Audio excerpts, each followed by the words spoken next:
Happy February, everybody. Beautiful day today. Very cold, but nice and bright, sunny.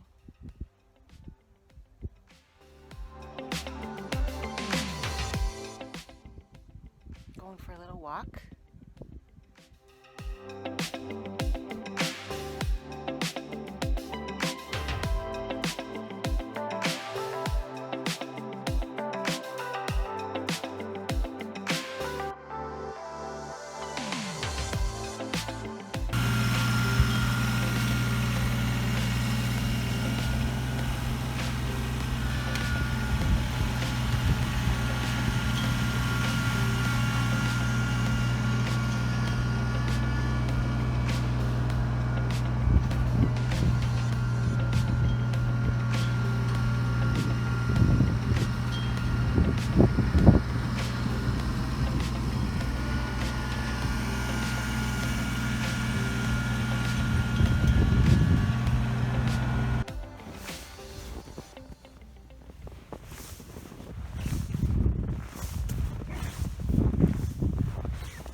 Go for lunch. First time we've opened up. We are at Windsor Yacht Club. We get to eat out.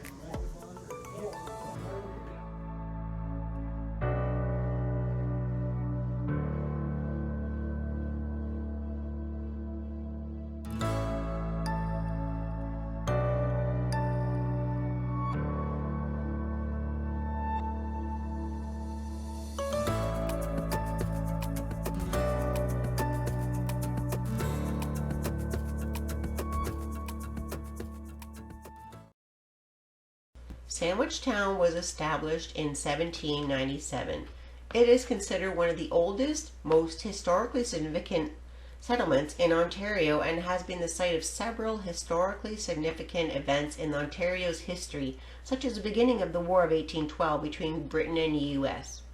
This brought various influential military figures to Old Sandwich Town, such as the Chief Tecumseh and British Major General Sir Isaac Brock. Initially inhabited by various First Nations, Sandwich Town is home to some of Ontario's oldest and most historically important buildings, such as Mackenzie Hall, built by Alexander Mackenzie, a local stonemason and builder who went on to be Canada's second Prime Minister. Many historic buildings remain. You can also see a life-size bronze statue of a dismounted Brock alongside a mounted Tecumseh. The intersection of Bedford and Brock Streets, coming up, would be the center of town, and the four corner lots were set aside for public use.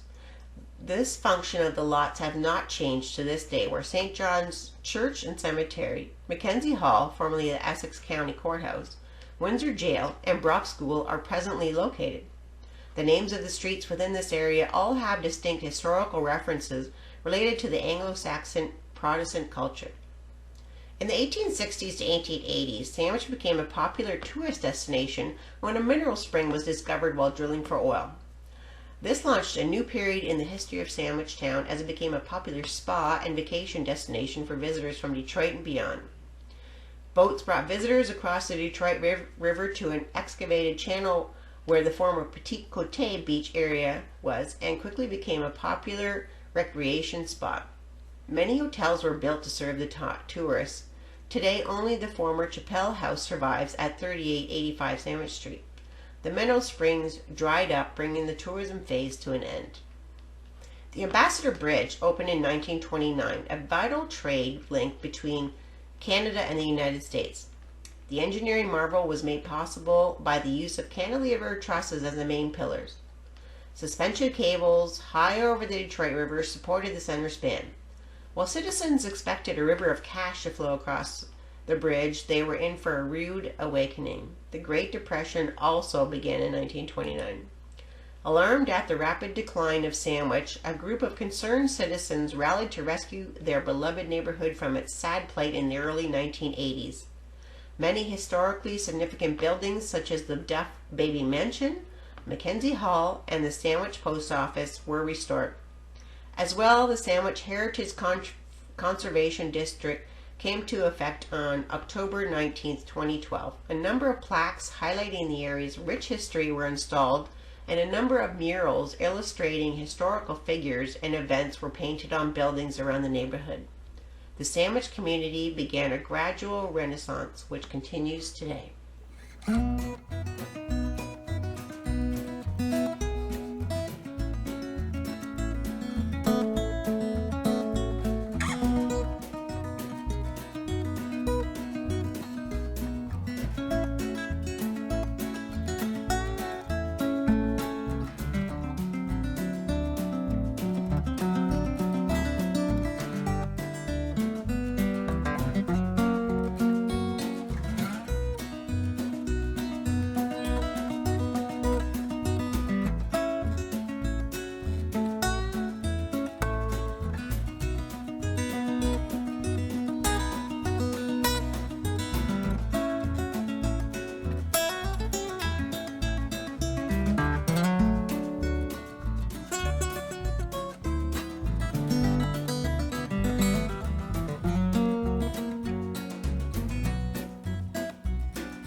kilometers or 30 miles southeast of Windsor, Ontario, Point Pelee National Park of Canada is one of Canada's smallest national parks, and yet this tiny green oasis attracts approximately 300,000 visitors each year. Point Pelee brings people and the environment together. From picnic areas to the visitor center to the famous vistas like the Tip and the Marsh Boardwalk, all facilities and services are designed to ensure a memorable experience and to preserve the park's natural environment. Point Pelee National Park is the most southern point of mainland Canada in an area called the Carolinian Zone. Because of its location, the climate is warmer than in other parts of Canada, and the plants and animals that live there are similar to those found further south. The five main habitats of Point Pelee National Park are Lake Erie and sand spit savanna, marsh, swamp forest, dry forest, and beach. The marsh in Point Pelee, although a remnant of a much larger marsh, is still one of the largest remaining in southern Ontario. Like the border on a quilt, Point Pelee's 20-kilometer or 12-mile beach frames the other patches of landscape, the marsh, the forest, and savanna. It is the harshest and most dynamic of all the habitats. In summer, the temperature of the sand may reach a scorching 46 degrees Celsius or 115 degrees Fahrenheit, while in winter it is often covered in ice and snow. During storms, waves crash over it, constantly altering its shape, width, and slope. Spring bird migration can start as early as February at Point Pelee, although it is not a steady flow of birds from the south. Migration progresses in several stages, and songbirds usually arrive in intermittent waves, a pattern unique to eastern North America. Each of these stages tends to be fairly fast-paced, especially the songbirds motivated by the drive to move north to breeding grounds.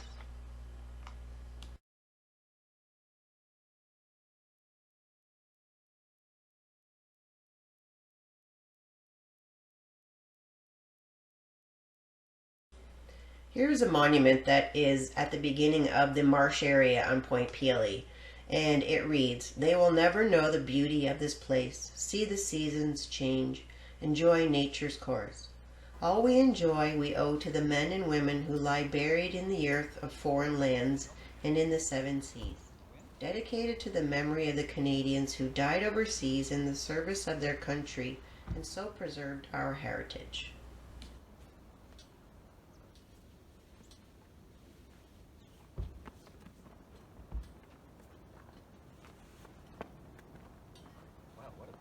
Yeah, it's nice.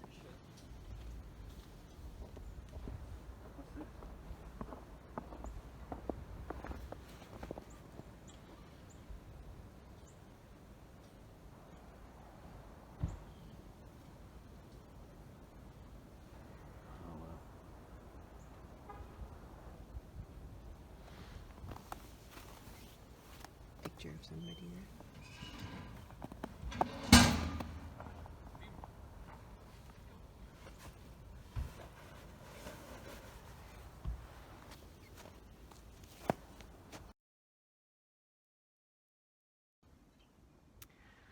So I am going to show some footage of the blockade that has been happening at the Ambassador Bridge.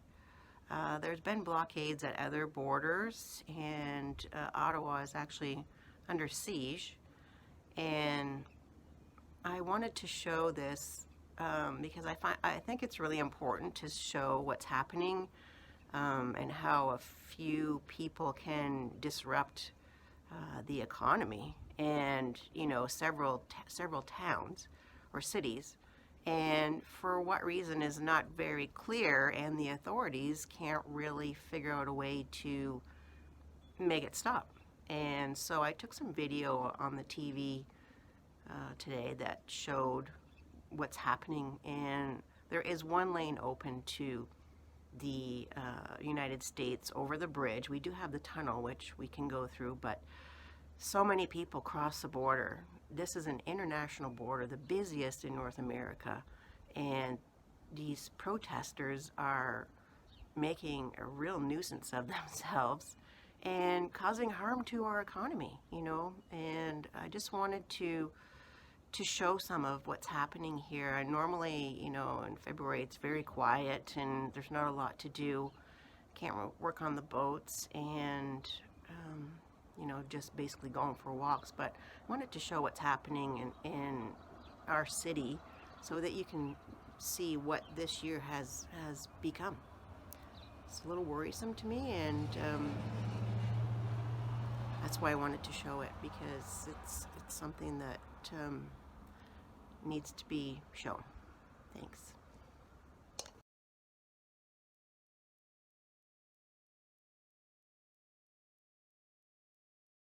Very fluid situation, but as you can see behind me right now, that truck is making its way through a city street in Windsor and will go on the Ambassador Bridge and will go into the United States. This is the only access point to the Ambassador Bridge. There is an ability to get into the United States.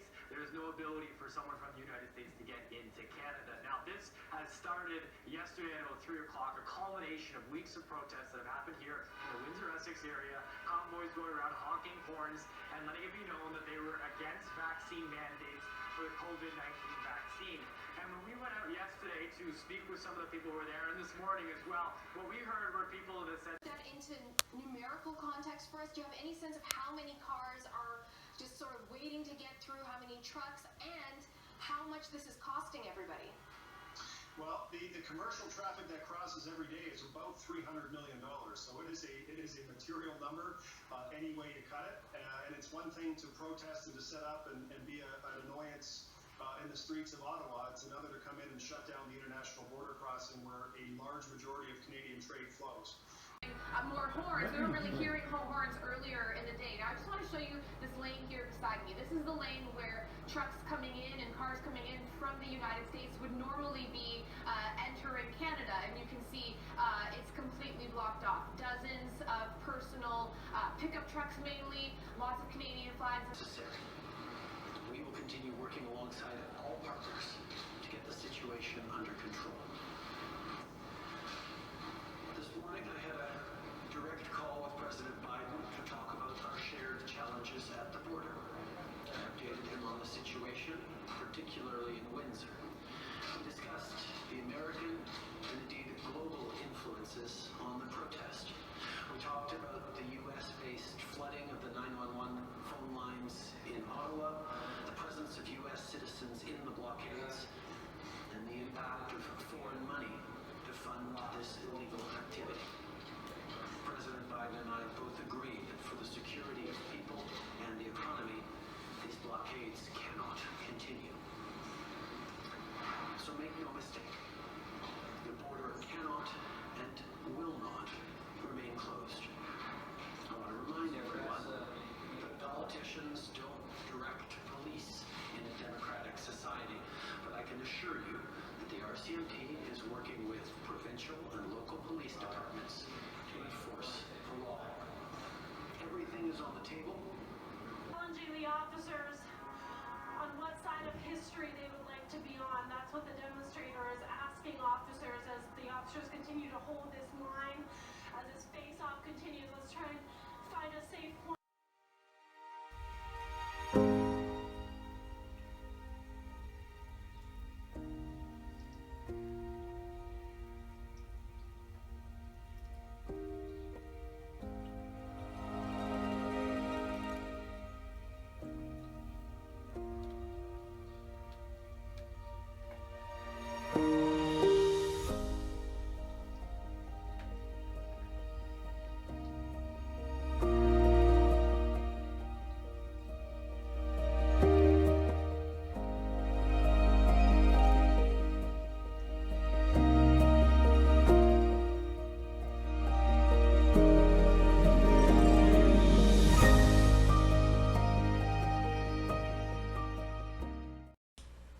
This is a satellite image I took off my computer of Lake Erie, the ice coverage.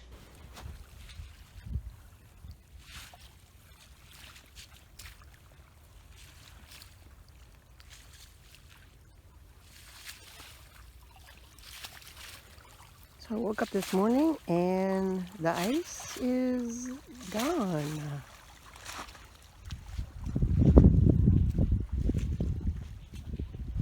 So sometimes that happens. We live on the lake.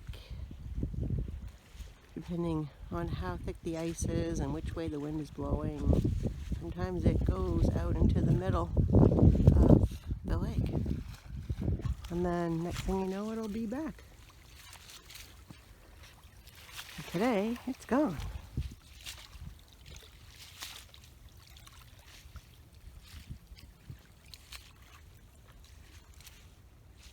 And it's almost the end of February. A few more days. Tuesday it'll be March 1st, so a few more days. Kind of cool.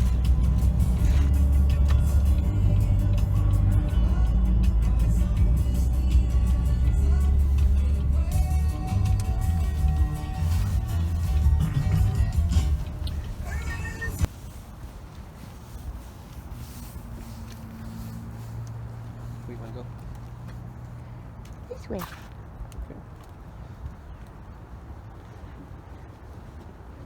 Look at the big oak trees there. Jeez.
What's that?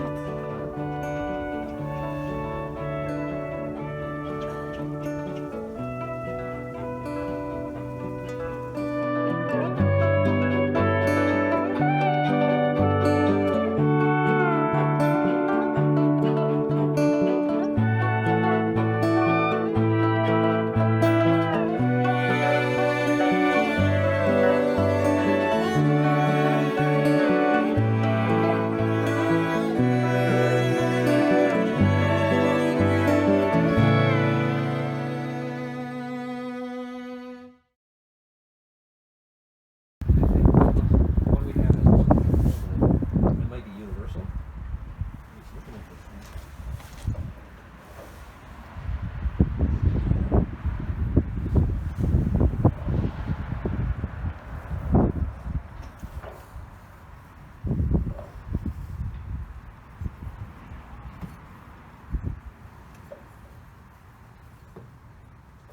Nice prop. A nice prop. Okay, let's go. We got a boat.